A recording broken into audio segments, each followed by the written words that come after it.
அன்பர்கள் அனைவருக்கும் வணக்கம். வாழை இலையில் சாப்பிட்றது எந்த அளவுக்கு நல்லது? உண்மையிலே நல்லது தானா?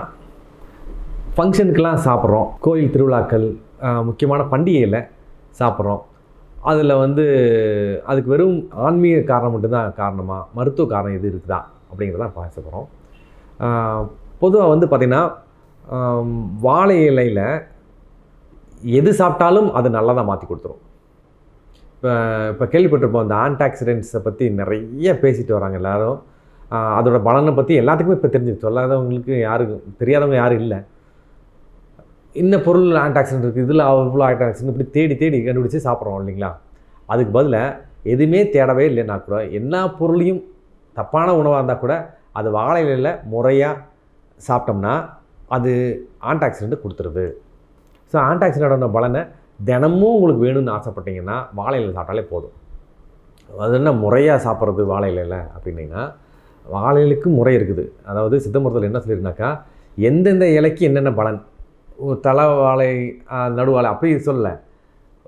அதாவது கதலி வாழைன்னா என்ன, அந்த வாழை இலையில் சாப்பிட்டா என்ன பலன், செவ்வாழை இலையில் சாப்பிட்டா என்ன பலன், பூவம்பழ வாழையில் சாப்பிட்டா என்ன பலன் அப்படின்னு ஒவ்வொன்றுக்கும் தனித்தனி பலன். நம்ம நினச்சா ஆச்சரியப்படும், அவ்வளோ தூரம் அவங்க அது உள்ளே பூந்து அதை பற்றி எழுதி வச்சுருக்காங்க.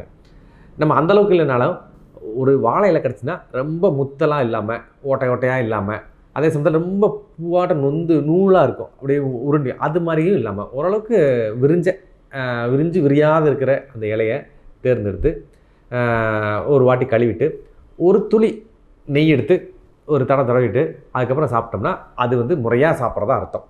இப்போ நெய் போட்டு தான் சாப்பிடணுமா அப்படின்னா, ஆமாம், இது அந்த இலையை சுத்தி படுறது. சித்த மருத்துவத்தில் ஒரு எல்லாத்துலேயும் பார்த்திங்கன்னா சுத்தின்னு சொல்லுவோம், சுத்தப்படுத்துறதுன்னு. இது என்ன அழுக்கு இருந்ததா, எதாவது போயிடுச்சா வந்துச்சான்னா அப்படிலாம் இல்லை. அதுக்கு நிறைய காரணம் இருக்கும், நமக்கு சில விஷயம் புரியாது. பட் அந்த மாதிரி சாப்பிட்றப்ப அந்த இலை சாப்பிட்றதுக்கு தகுந்த இலையாக மாறிக்குது. சார் எங்கள் வீட்டில் என்ன நெய்யே இல்லை, நாங்கள் என்ன பண்ணிட்டோம் அப்படின்னா ஒரு துளி நல்லெண்ணெய் விட்டுக்கலாம். பொதுவாகவே பார்த்திங்கன்னா சாப்பாடே அன்னத்துக்கு கூட சுற்றி இருக்குது.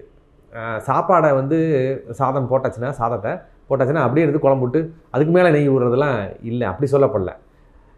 சாதம் விட்டாச்சுன்னா சூடாக இருக்கிறப்ப கொஞ்சம் நெய் விட்டு அதை பிசைறதில்ல பெரட்டி அந்த சாதத்தோட அவுட்டர் கோட்டிங்கில் அந்த நெய் வச்சு அதுக்கப்புறம் குழம்போ சாம்பாரோ ஏதோ ஒன்று பருப்போ விட்டு சாப்பிட்றது தான் வழக்கம்.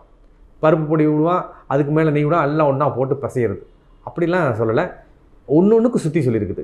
அப்போ வாழை இலைக்கு அதுக்கான சுற்றி இதுதான். இந்த வாழை இலை சாப்பிட்றவங்க முகப்பொழிவு அப்படி இருக்கும், தேஜஸ்.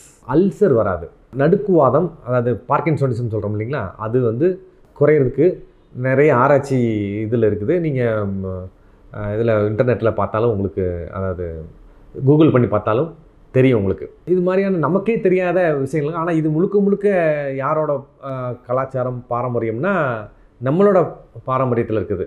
ஆனால் இதில் சாப்பிட்டா என்னென்ன நடக்குதுன்றது யாரோ அதை எடுத்து எழுதுகிறாங்க.